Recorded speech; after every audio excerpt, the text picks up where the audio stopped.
Hello students, आज हम पढ़ने जा रहे हैं भारत के उद्योग इंडस्ट्री। भारत के उद्योग।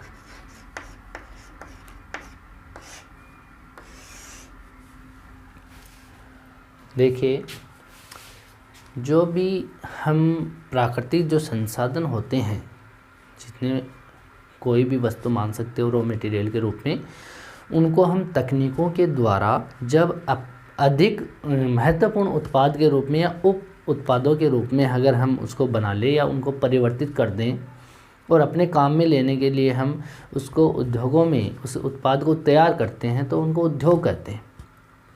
कोई भी मानो, जैसे प्रकृति ने हमें कुछ दिया है, तो हम कोई भी लकड़ी दी है, वनस्पति दी है, उस वनस्पति के जो लकड़ी है, उस लकड़ी से हम जो उत्पाद तैयार करते हैं, उसका प्रोडक्ट तैयार करते हैं, तो वो कहाँ करते हैं? वो इन उद्योगों में करते हैं। छोटे भी हो सकते हैं, बड़े भी हो सकते हैं, यानी तैयार माल को हम वहाँ पे तैयार करते हैं। ये उद्योग हैं वो शुरू से लेकर के चले आ रहे हैं, पहले भी हैं। जैसे हम बात करें तो प्राचीन समय और मध्यकाल जो है, प्राचीन काल और मध्यकाल का जो समय है, वहाँ पे भारत जैसा जो देश है, या भारत ही मान ले, तो लंबे समय तक वहाँ पर जो भारत के अंदर देश के लोगों के द्वारा इस उद्योगों का विकास किया गया। यहाँ पे हम बात करें अंग्रेज़ों का जो शासन था, उस शासन से पहले तक जो भारत था, उसमें व्यापक रूप में जो राष्ट्रीय और अंतर्राष्ट्रीय, यानी भारत के अंदर अंग्रेज़ों से पहले का जो शासन था भारत का, उसके अंदर राष्ट्रीय और अंतर्राष्ट्रीय व्यापार की दृष्टि से हम देखें तो पर्याप्त औद्योगिक विकास हो चुका था अपने भारत का। हम प्राचीन और मध्यकाल की चर्चा कर रहे हैं, तो उस समय उद्योगों का विकास हो चुका था। यहाँ पे अगर हम बात करें, सूती वस्त्र उद्योग और रेशम जो उद्योग है, वो तेज़ी से विकसित हो रहा था भारत में। और भारत के जो समृद्धि है, यानी उसके महत्वपूर्ण भूमिका रखती है समृद्धि में, वो यही उद्योग रखते हैं। इन उद्योगों से हमें भारत में भरपूर आमदनी होती थी, जिसके कारण भारत सोने की चिड़िया कहलाता था उस टाइम में। तो अंग्रेज़ों के द्वारा क्या किया गया, दूसरा जो काल आता है उसके अंदर अंग्रेज़ों की चर्चा आती है, यानी कि जो स्वतंत्रता पूर्व का जो ब्रिटिश काल है, यानी अंग्रेज़ थे, वो अंग्रेज़ आज़ादी से पहले अंग्रेज़ों द्वारा यहाँ अपने मातृ राष्ट्र, दो राष्ट्र, एक राष्ट्र होता है ना मातृ राष्ट्र, अपने खुद का राष्ट्र, यानी मातृ राष्ट्र जो अंग्रेज़ थे, विश्व के संदर्भ में हम बात करते हैं। एक बार इसको ध्यान में देखना, यहाँ जो यूरोप और जो एशिया वाला जो पार्ट है, यहाँ पे ये अफ्रीका वाला, इसमें भारत का, इसके अंदर जो ये ब्रिटेन वाले जो देश हैं, यूके, यूनाइटेड किंगडम, यहाँ पर ये उत्तरी अमेरिका, यहाँ पर दक्षिणी अमेरिका जैसे देश हैं। तो इसके अंदर जो ब्रिटेन के जो अंग्रेज़ थे, यहाँ पे अंग्रेज़, ये लोग जो मातृ राष्ट्र, खुद के राष्ट्र, ये यूरोपीय राष्ट्र तो क्या है इनके लिए? मातृ राष्ट्र, स्वयं के राष्ट्र। यानी हम एशिया के हैं, तो हमारे लिए मातृ राष्ट्र अपना भारत है, ठीक है। और ये लोग दूसरे देशों पे अपना अधिकार जमा लेते थे, जैसे यूएसए पे जमा लिया था, उत्तरी यहाँ पे दक्षिण अमेरिका वाले क्षेत्रों पे, अफ्रीका में, और यहाँ भारत में, और भारत के तटीय क्षेत्रों में पुर्तगाली और ये जो फ्रांसीसी हैं और अंग्रेज़ हैं ब्रिटेन के, ये लोग अपना अधिकार जमा लिया था। तो ये लोग, इनका उपनिवेशिक क्षेत्र हो गया। क्या हो गया? औपनिवेशिक क्षेत्र हो गया। इस औपनिवेशिक क्षेत्र में ये लोग अपना अधिकार जमाते थे, और यहाँ पे जो भी उद्योग धंधे थे, उनके ऊपर अपना अधिकार प्राप्त करके यहाँ की जो आमदनी है उसको अपने कंट्रोल में लेकर के, और उस आमदनी को अपने मातृ राष्ट्र में भेज देते थे। यहाँ पे समझ रहे हो बात? यानी ये ब्रिटिश जो लोग थे, स्वतंत्रता से पूर्व की बात कर रहे हैं, कि ये लोग अपने मातृ राष्ट्र को लाभ पहुँचाने के लिए ये लोग क्या करते थे, यहाँ के जो औद्योगिक जो क्षेत्र हैं इनको प्रोत्साहित करते थे। यानी सूती वस्त्र उद्योग है, रेशम उद्योग, उनको क्या करते थे, ये प्रोत्साहित करते थे कि यहाँ पे अगर यहाँ इनको इंग्लैंड में जब इसकी क्रांति हुई, औद्योगिक क्रांति, तो इनको सबसे ज़्यादा लाभ प्राप्त होता हो। यहाँ पे इस क्षेत्र में जो औद्योगिक क्रिया, यहाँ पे उद्योग धंधे कैसे बढ़े कि ये इन देशों से अपने जो देश है वहाँ पे जो आमदनी पैदा होती थी उसको भेज देते थे, ठीक है। तो जिसके कारण यहाँ की जो आर्थिक संपदा थी इसको लूटपाट करके और ये अपने मातृ राष्ट्र में ले गए थे, इसलिए ये जो देश हैं ये विकसित देशों की श्रेणी में आ गए। यहाँ पे जो उद्योग धंधे थे, यहाँ पे ब्रिटिश काल में उस टाइम में जो औद्योगिक क्रांति थी वो तेज़ी से पनप रही थी। यहाँ अंग्रेज़ों द्वारा ब्रिटेन के लिए जो अनार्थिक उद्योग थे, हम देखें भारत में तो अंग्रेज़ जो थे वो अंग्रेज़ क्या करते थे कि जो ब्रिटेन के लिए जो अनार्थिक यानी आर्थिक रूप में तो क्या थे, जो सूती वस्त्र है, रेशम उद्योग है, इस प्रकार के उद्योग हैं, जो रॉ मटेरियल जितना होता था उतना ही उससे जो उत्पाद है प्रोडक्ट तैयार हो जाता था, वो तो उसके लिए सही था। लेकिन जो अनार्थिक थे, जैसे यहाँ से मान लो ये सूती वस्त्र है, कच्चे माल को ले जा करके यहाँ पर अपने उद्योगों में उसको तैयार करते थे तो उतना ही माल तैयार होता था। लेकिन ये क्या करते थे, इस क्षेत्र में सीमेंट उद्योग है, चीनी उद्योग है, तो गन्ने से चीनी बनाते हैं तो गन्ना रॉ मटेरियल के रूप में उसमें काम आता है। तो गन्ना क्या होता है, ज़्यादा मात्रा में गन्ना चाहिए, उससे जो चीनी बनती है उसका प्रोडक्ट कम बनता है, यानी वो व्यर्थ ज़्यादा जाता है, तो वो उसके लिए अनार्थिक होगा। कारण कि यहाँ से उस रॉ मटेरियल को ले जाने में परिवहन का जो खर्चा था वो ज़्यादा होता था और उससे जो उत्पाद तैयार होता था वो कम होता था। वैसे ही हम सीमेंट को ले सकते हैं, सीमेंट में भी 5 टन अगर माल है रॉ मटेरियल तो उससे 1 टन यहाँ पे सीमेंट ही तैयार होती है। तो जिसके लिए इन्होंने क्या कहा कि जो अनार्थिक उद्योग हैं उनको भारत में ही विकसित होने दिया जाए। तो वहाँ भारत में ही जैसे चीनी उद्योग है, सीमेंट उद्योग है, उनको भारत के लिए ही छोड़ दिया गया था, ठीक है। द्वितीय विश्व युद्ध हुआ, उसके बाद में विश्व भर में उपभोक्ता की मांग जब बढ़ी, यानी उसकी आपूर्ति, भारत में ऐसे उद्योगों को विकसित किया गया जिसकी आपूर्ति नहीं हो रही थी, तो उसके लिए उन उद्योगों का विकसित किया गया। सेकंड जो काल था, जो स्वतंत्रता से पूर्व का काल था, उस टाइम में भी उद्योगों को विकास या उनका विकसित किया गया, क्योंकि जो मानव यहाँ युद्ध के बाद जब द्वितीय विश्व युद्ध हुआ था उसके बाद में विश्व भर में उपभोक्ता की क्या हुई, मांग की आपूर्ति के लिए भारत में ही इन उद्योगों को विकसित कर दिया अंग्रेज़ों ने, ठीक है। तो यहाँ पे तीसरा जो काल आता है स्वतंत्रता के बाद का काल।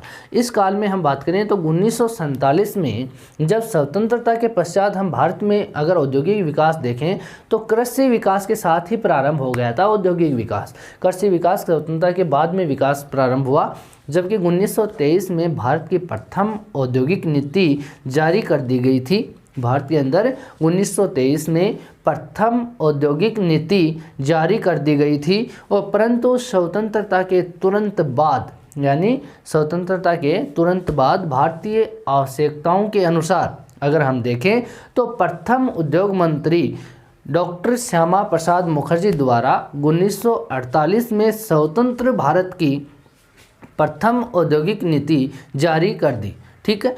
यहाँ पे अगर हम द्वितीय पंचवर्षीय योजना की बात करें तो द्वितीय पंचवर्षीय योजना में औद्योगिक विकास को ही लक्ष्य रखा गया, उसको ही प्राथमिकता दी गई थी, जो कि द्वितीय पंचवर्षीय योजना को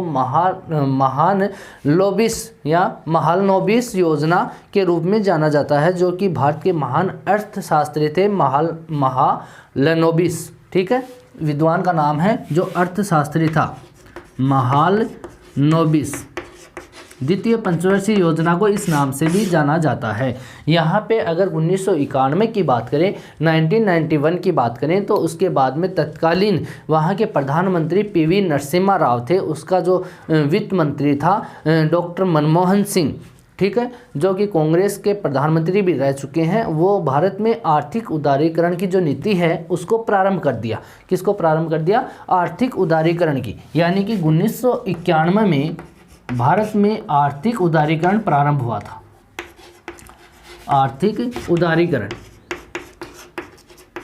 यानी कि ये क्या होता है? ये होता है उदारीकरण इस युग का, जैसे भारत में लाइसेंस मुक्तिकरण, क्या कहा है? लाइसेंस मुक्तिकरण और जो विनिवेश है, यानी जो घाटे की इकाइयां हैं, जैसे कोई हम बात करें भारत की ही, तो जैसे एयरलाइंस है भारत की, वो घाटे में चल रही है, तो अब वो घाटे गवर्नमेंट क्या करेगी कि उस घाटे की कंपनी को क्या करेगी, उसको बेच देगी, तो अनेक छोटे छोटे टुकड़ों में उसको विकेंद्रीकरण कर देगी, यानी उसके मालिक बहुत सारे हो जाएंगे, प्राइवेट के हाथों में वो चली जाएगी। यानी विनिवेश की घाटे की कंपनियां हैं वो ऐसे करके अपने घाटे को पूरा करते हैं गवर्नमेंट, ठीक है। तो इस प्रकार की आर्थिक उदारीकरण की नीति को प्रारंभ किया गया था 1991 में, जो बिना लाइसेंस के, कोई भी लाइसेंस नहीं चाहिए, ठीक है, यानी लाइसेंस मुक्तिकरण यहाँ पे कर दिया गया था। विश्व अर्थव्यवस्था की जुड़ाव का प्रारंभ 1991 में ही माना जाता है।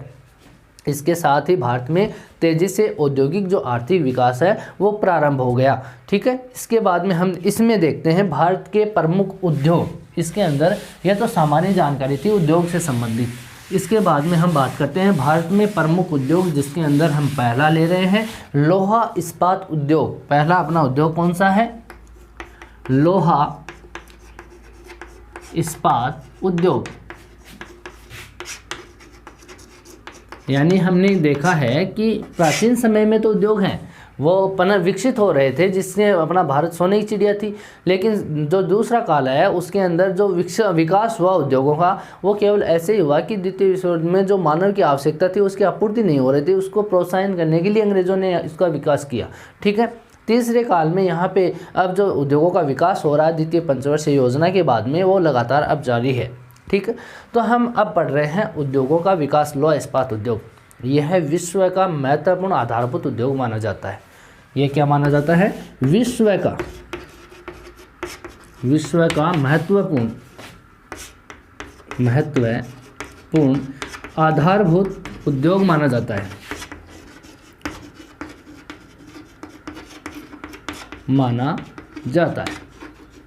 कारण इसको आधारभूत उद्योग क्यों माना जाता है, क्यों आधार मानते हैं दूसरे उद्योगों का ये, क्योंकि कोई भी उद्योग जब हम स्टार्ट करते हैं, शुरू करते हैं, तो वहाँ पे मशीनों की आवश्यकता पड़ती है, और जितनी भी मशीनरी होती हैं वो लोहे से बनाई जाती है, यानी स्टील से या लोहे से बनाई जाती है। तो उद्योगों में सबसे पहला जो धातु चाहिए वो चाहिए लोहा, यानी जितनी भी मशीनरी हैं, जितने भी वहाँ पे जो साधन संपन्न है वो क्षेत्र, उस क्षेत्र में साधन के रूप में मशीनों को यूज किया जाता है, और वो सारी मशीनें किसकी बनती है, स्टील की या लोहे की बनती हैं। जापान जैसा देश है वो मशीनरी को तैयार करता है, इसलिए वो विकसित देशों की श्रेणी में आता है, जबकि जिस देश के पास में लोहा अधिक होता है वो देश सबसे अमीर देशों की श्रेणी में आता है। जापान क्या करता है, कच्चे रूप में लोहा अयस्क होता है, उसको वो आयात करता है और उससे तैयार माल को वो जो देश हैं उनको निर्यात कर देता है, यानी कि वो मशीनों को तैयार करता है जापान, इसलिए वो विकसित देशों की श्रेणी में आता है, ठीक है। यह अन्य उद्योगों को विकसित होने के लिए एक महत्वपूर्ण आधार प्रदान करता है, ये मशीनों के रूप में, ठीक है। भारत में पहला जो लोहा निर्मित करने का कारखाना था, भारत के अंदर की बात कर रहे हैं, भारत में सर्वप्रथम लोहा निर्मित करने का कारखाना 1830 में बना, वो भी कहाँ बना, तमिलनाडु के पोर्टो नोवा। लेकिन कुछ समय के बाद में ये जल्दी ही बंद हो गया था। जब भारत में शुरुआत देखते हैं लोहा निर्मित करने के कारखाने की, तो ये 1830 में तमिलनाडु के जो पोर्टो नोवा जो क्षेत्र है या स्थान है उसके अंदर ये स्थापित किया गया था, लेकिन ये कुछ वर्षों के बाद में बंद हो गया था। उसके बाद में हम भारत में देखें तो 1875 में एक कारखाना जो पश्चिम बंगाल के कुल्टी स्थान है उसके ऊपर प्रथम कारखाना स्थापित किया गया। किसके बंद होने के बाद में, इस पोर्टो नोवा के बंद होने के बाद में। कहाँ पर किया गया था, ये पश्चिम बंगाल के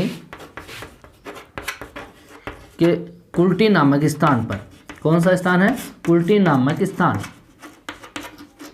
इस पर यह कारखाना स्थापित किया गया था कुल्टी में, जो प्रथम कारखाना कहलाता है भारत का। 1907 में हम बात करें, 1875 के बाद में 1907 में जमशेद जी टाटा द्वारा जमशेद, विद्वान का नाम है जमशेद जी टाटा द्वारा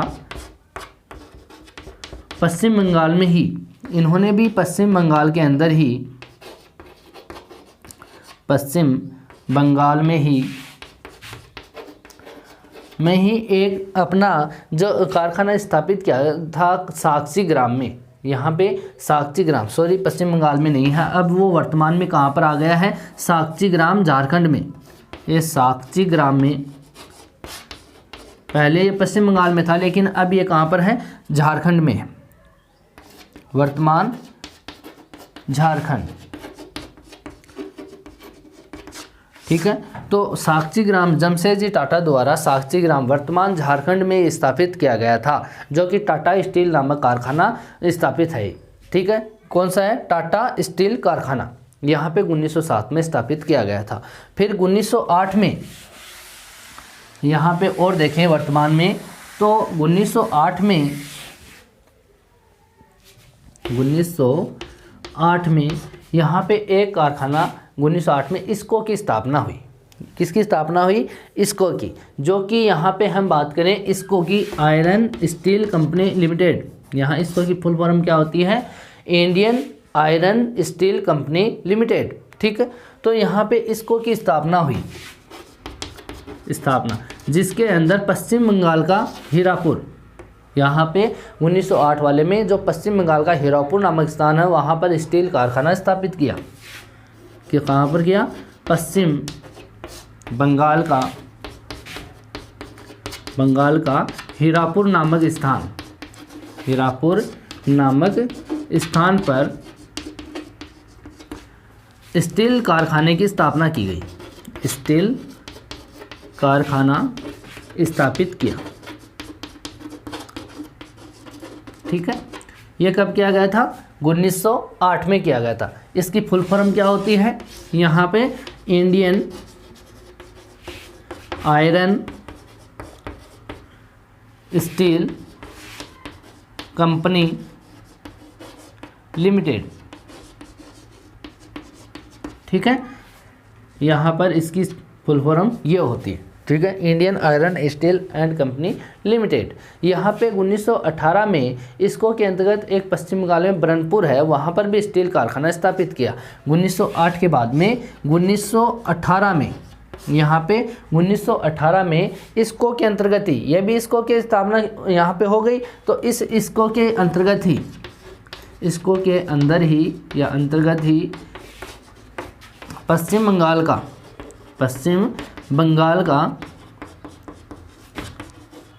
यहाँ पे पश्चिम बंगाल का 1918 में जो बरनपुर क्षेत्र है, कौन सा क्षेत्र है, बरनपुर स्थान पर स्टील कारखाना स्थापित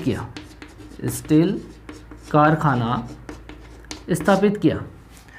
यहाँ पे हम देख सकते हैं 1907 में जमशेद जी टाटा द्वारा साक्षी ग्राम वर्तमान झारखंड में एक स्टील कारखाना टाटा आयरन का कंपनी खोली। उसके बाद में 1908 में इसको की स्थापना हुई, जिसमें पश्चिम बंगाल का हीरापुर नामक स्थान पर स्टील कारखाना स्थापित किया गया। इसको की फुल फॉर्म होती है Indian iron steel company limited.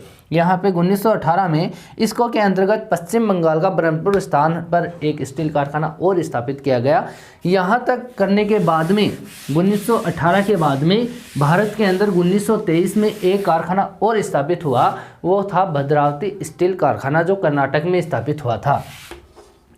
1923 में यहाँ पे एक और कारखाना था जिसका नाम था भद्रावती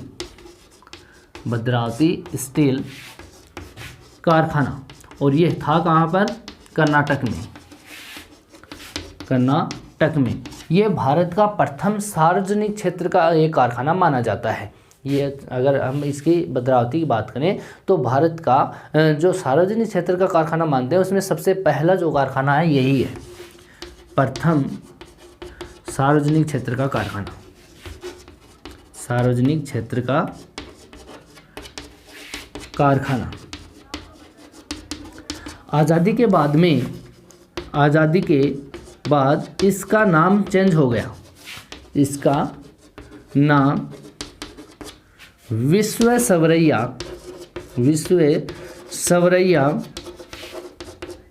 स्टील कारखाना कर दिया गया। क्या कर दिया गया था? इसका नाम आज़ादी के बाद में विश्वेश्वरैया आयरन स्टील कंपनी, यानी आयरन स्टील कंपनी या कारखाना, ठीक है।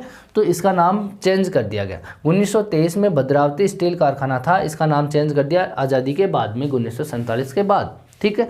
आज़ादी के बाद में अगर हम 1953 में बात करें तो कुल्टी, ब्रह्मपुर और जो हीरापुर, इसको में शामिल करके इसको सार्वजनिक क्षेत्र की कंपनी के रूप में स्थापित कर दिया। यहाँ पे हम बात कर सकते हैं कि कुल्टी है, कुल्टी कब इसको में आया? 1908 में, सॉरी, कुल्टी जो था वो था 1875 में, ठीक, प्रथम कारखाना। और जो हीरापुर है, हीरापुर, ब्रह्मपुर, ये जो 1908 में हीरापुर आया और 1918 में ब्रह्मपुर जो इसको के अंतर्गत आया, तो इनको सबको एक करके पश्चिम बंगाल के क्षेत्र हैं सब, हीरापुर, कुल्टी और ब्रह्मपुर, इनको एक करके यहाँ पे इसको में शामिल करके सार्वजनिक क्षेत्र की कंपनी के रूप में स्थापित कर दिया।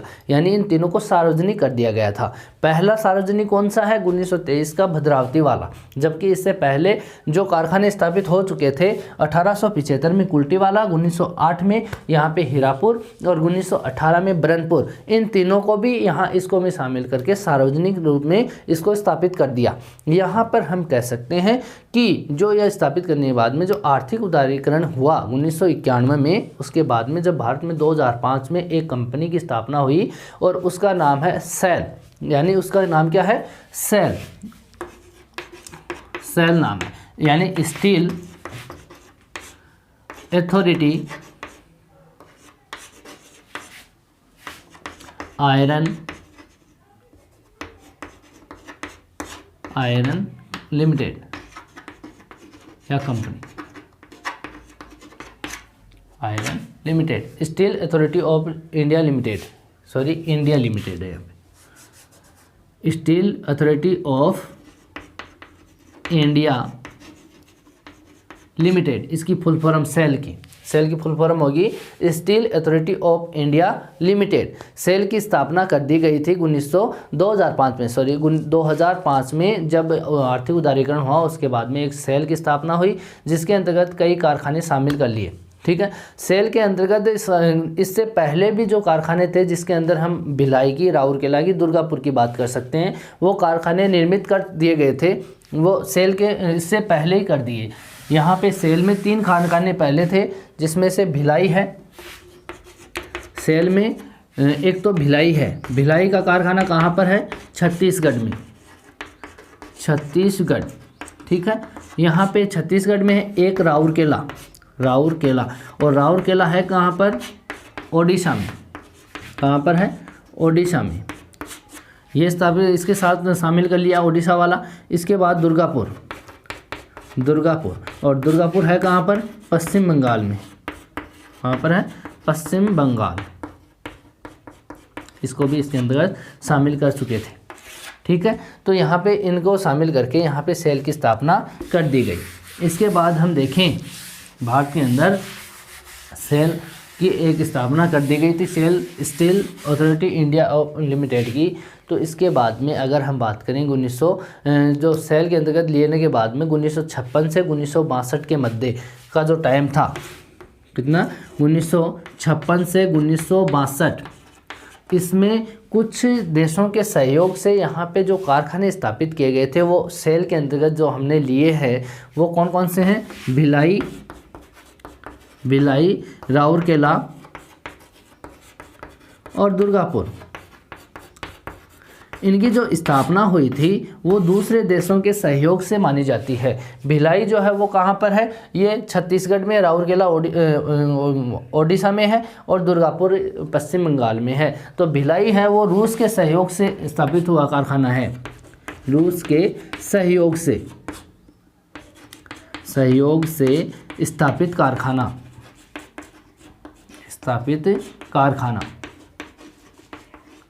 अगर हम राउरकेला ओडिशा वाले की बात करें तो राउरकेला जो है वो जर्मनी के सहयोग से स्थापित कारखाना है, जर्मनी के सहयोग से स्थापित कारखाना। और दुर्गापुर की बात करें वो ब्रिटेन के सहयोग से है। किसके सहयोग से है? ब्रिटेन के सहयोग से स्थापित कारखाना है। ठीक है, एक बोकारो और आता है, बोकारो। इसकी जो स्थापना हुई वो 1974 में हुई और वो किसके सहयोग से, भूतपूर्व सोवियत संघ जो देश थे उसके सहयोग से स्थापित कारखाना है बोकारो, झारखंड में। ठीक है, तो यहाँ पे हम भारत के अंदर देखें तो दूसरे देश हैं रूस, जर्मनी, ब्रिटेन, भूतपूर्व सोवियत संघ, इनके सहयोग से भारत में जो कुछ कारखाने हैं वो स्थापित किए गए थे। ठीक है, इसके बाद हम बात करते हैं भारत में लौह इस्पात का जो स्थापना है उसके लिए जो कच्चा माल चाहिए, रॉ मटेरियल जो चाहिए वो कौन कौन सा चाहिए। सबसे पहले बात करें रॉ मटेरियल में, कच्चे माल में, यानी लोहा तैयार करने के लिए, लोहा तैयार करने के लिए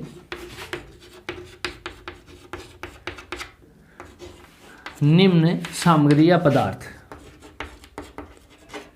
ठीक है, इसके अंदर सबसे पहले हमें चाहिए कच्चा माल, रॉ मटेरियल, कच्चा माल। और कच्चा माल भी सबसे पहले हमें चाहिए कोयला। इसमें भी क्या चाहिए, सबसे पहले कोयला चाहिए। कोयले के बाद में हमें लोहेस्क चाहिए, आयरन और चाहिए, लोहेस्क जो कच्चा पदार्थ होता है लोहे का। ठीक है, यहाँ पे इसके बाद में क्या चाहिए, लोहेस्क चाहिए। उसके बाद में हमें दूसरे जो हमारी जो इसके अंदर यहाँ पे शर्तें हैं कि लौह इस्पात उद्योग कहाँ पर लगते हैं, कि पहला तो जहाँ पर कच्चा माल हो, जहाँ पर क्या हो, कच्चा माल रॉ मटेरियल हो। दूसरा वहाँ पर बाज़ार की जो सेवाएं हैं वो उपलब्ध हो, यानी बाज़ार उसके पास में स्थित हो। ठीक है, तीसरी बात बंदरगाह की सुविधा हो, बंदरगाह की सुविधा भी हो। तो इन तीनों स्थितियों के कारण जहाँ पर ये तीनों बातें लागू होती है वहाँ पर ये उद्योग स्थापित किए जा सकते हैं। यानी कि कच्चा माल, रॉ मटेरियल, यानी वेबर का भी सिद्धांत कहता है कि उद्योग को वहीं पर स्थापित करना चाहिए जहाँ पर रॉ मटेरियल आसानी से उपलब्ध हो जाए। यानी कि जैसे मान लो एक जगह ये है और एक जगह ये और एक जगह ये, यहाँ पे रॉ मटेरियल है, यहाँ पे भी रॉ मटेरियल है और यहाँ पर भी रॉ मटेरियल है। ठीक है, यहाँ पे मार्केट है, ये कहता है कि यहाँ पे मार्केट है। अब आप यहाँ से भी रॉ मटेरियल लेके आओगे, या यूँ कहें कि यहाँ पे आपने मार्केट तो यहाँ है, यहाँ पर आप उद्योग लगा रहे हो तो रॉ मटेरियल यहाँ से लेके जाओगे, यहाँ से भी लेके जाओगे और यहाँ से, तो इनका परिवहन खर्चा क्या होगा, ज़्यादा होगा। तो इस परिवहन के खर्चे से बचने के लिए आप मार्केट बीच में होना चाहिए और रॉ मटेरियल अगर पास में है तो उनके मध्य में अगर हम किसी उद्योग को स्थापित करेंगे तो यहाँ पे जो रॉ मटेरियल लाना पड़ेगा वो कम दूरी का लाना पड़ेगा, यानी उसका परिवहन खर्चा क्या आएगा, कम आएगा। यानी अपने को जो उद्योग स्थापित करने हैं उससे अधिकतम लाभ प्राप्त हो, ऐसी अगर लोकेशन है वहाँ पर हमें उद्योग लगाना चाहिए। तो ये कहता है कि उद्योग लगेंगे उसके लिए हमें सबसे पहले जहाँ पर कोयला उपलब्ध होगा वहाँ पर हमें उद्योग लगाना चाहिए। दूसरी कंडीशन हम लोहेस्क को मान सकते हैं कि लोहेस्क भी नज़दीक होना चाहिए उद्योग के। फिर बाज़ार की बात करें कि यानी हम किसी लौह इस्पात उद्योग को कहीं पर स्थापित कर देते हैं और बाज़ार उससे बहुत दूर है, तो हम उस तैयार प्रोडक्ट को वहाँ से बाज़ार तक ले जाएंगे तो वहाँ पर जो ट्रांसपोर्ट जो अपना खर्चा आएगा वो ज़्यादा आएगा। यहाँ पे बंदरगाह की सुविधा, यानी कि हम परिवहन का खर्चा है वो कम से कम, यानी जो नावें हैं, जो जल परिवहन है उसके माध्यम से हम जो परिवहन लगता है वो कम लगता है, जिसके कारण ये कहता है कि जो वहाँ पर बंदरगाह की सुविधा होगी वहाँ पर जब हम उद्योग स्थापित करते हैं तो वहाँ से उस माल को, तैयार माल को दूसरी जगह ले जाने के लिए परिवहन खर्चा कम देना पड़ता है। इसलिए इन्होंने इस कंडीशन को लागू किया है कि इन क्षेत्रों के अंदर हम किसी भी उद्योग को स्थापित कर सकते हैं। ठीक है, यहाँ इसके बाद में हम चर्चा करते हैं कि जो विश्व इस्पात संयंत्र के रूप में हम बात करें आंकड़ों के अनुसार 2015-16 के अनुसार, तो इस्पात उत्पादन देशों का निम्न हम क्रम देखें तो सबसे ज़्यादा जो इस्पात तैयार करता है वो चीन करता है। विश्व का 50.3% सबसे ज़्यादा जो इस्पात तैयार करता है वो चीन करता है। दूसरा जो देश है वो है यूरोपियन यूनियन, तीसरा जापान, फिर भारत, फिर अमेरिका, फिर रूस। इन देशों के अंदर भारत का स्थान चौथा है लौह इस्पात जो तैयार करता है उसके लिए। उसके बाद हम देखें तो विश्व की सर्वाधिक जो इस्पात निर्माता कंपनियां हैं उनमें सबसे ज़्यादा जो अगर प्रोडक्ट तैयार करती है वो आर्सेलर मित्तल है। और ये आर्सेलर जो मित्तल है वो कहाँ की है, यूरोप की कंपनी है। स्टील जो किंग के रूप में प्रसिद्ध है आर्सेलर मित्तल जो भारतीय मूल का माना जाता है विद्वान ब्रिटिश नागरिक है, ये लक्ष्मी मित्तल इसकी कंपनी है। ये कौन सी? आर्सेलर मित्तल वाली कंपनी जो यूरोप की कंपनी है, जो ब्रिटिश मूल का, जो भारतीय मूल का ब्रिटिश नागरिक है, यानी वो भारत के अंदर जन्म लिया लेकिन वो नागरिकता किसकी ग्रहण कर ली? ब्रिटिश की। ठीक है, वहाँ पर इन्होंने यूरोप में आर्सेलर मित्तल नाम से एक कंपनी स्थापित की जिसके अंदर सबसे ज़्यादा, विश्व का सबसे ज़्यादा लौह इस्पात तैयार किया जाता है। ठीक है, दूसरी जो कंपनी है चाइना बाओ ग्रुप, ये चीन के अंदर है।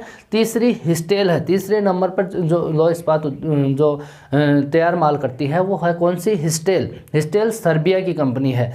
ठीक है, और उसके बाद में हम बात करें निप्पन की, तो निप्पन स्टील कंपनी जो है वो जापान की कंपनी है। उसके बाद पास्को कंपनी आती है, वो दक्षिण कोरिया की कंपनी है। फिर अपना भारत का स्थान आता है 10वें नंबर पे। 10वें नंबर पे भारत की एक कंपनी है TISCO, Tata iron and steel company, जो 10 नंबर पे आती है विश्व के अंदर। और 23 नंबर पे भारत की एक कंपनी और आती है जिसका नाम है सेल, यानी जो सेल कंपनी हमने बात की जिसके अंदर भिलाई, राउरकेला और दुर्गापुर जैसे यहाँ पे जो कारखाने हैं वो इसके अंदर शामिल हैं, जिसका हम कह सकते हैं steel authority of India limited. इसके अंदर भी यहाँ पे 23 नंबर पे इसका क्रम आता है विश्व के अंदर जो लौह इस्पात को तैयार करती है। तो यहाँ पे हमने क्या देखा? तो आज के लिए हम भारत के उद्योग में हमने किसकी बात की है कि प्राचीन समय में भारत में कैसा उद्योग था, यानी विकास हो रहा था।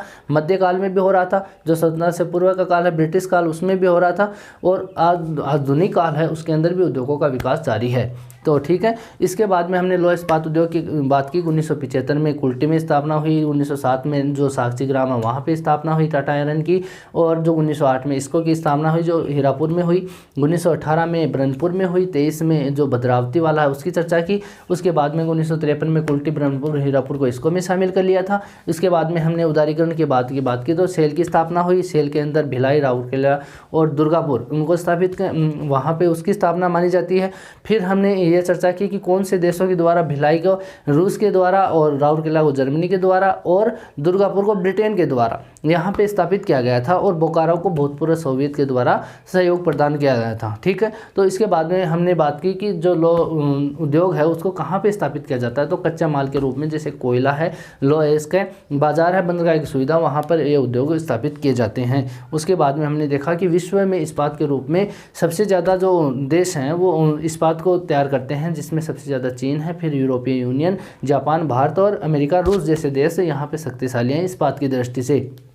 उसके बाद में हमने जो इस्पात कंपनियां हैं, निर्माता यानी इस्पात को बनाने वाली कंपनियां हैं, उनकी बात की। तो पहले नंबर पे आर्सेलर मित्तल की बात की, दूसरे पे चाइना बाओ ग्रुप की, तीसरे पे हिस्टेल, चौथे पे पास्को, और पांचवें पे जो हमने बात की निप्पन की, इन स्टेल, निप्पन, पास्को की बात की। उसके बाद में 10 नंबर पे टिस्को की बात की जो अपनी भारत की कंपनी है, और 23 नंबर पे अपनी भारत की कंपनी जो सेल है उसकी बात की। इस यहाँ तक बात करने के बाद में जो नेक्स्ट बचा हो उसको बात करेंगे नेक्स्ट वीडियो में। आज के लिए इतना ही। Thank you.